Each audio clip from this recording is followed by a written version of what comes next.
In this quick Lightroom tutorial, we will teach you how to remove objects in Adobe Lightroom Classic 2026. First, make sure you are on the Develop layout.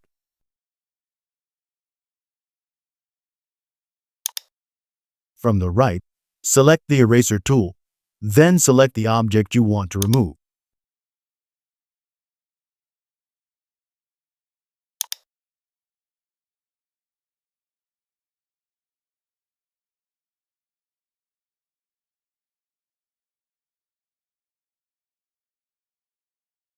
Your object should be surrounded by red. Press on Subtract, then Remove.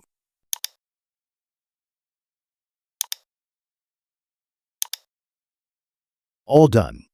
Please subscribe.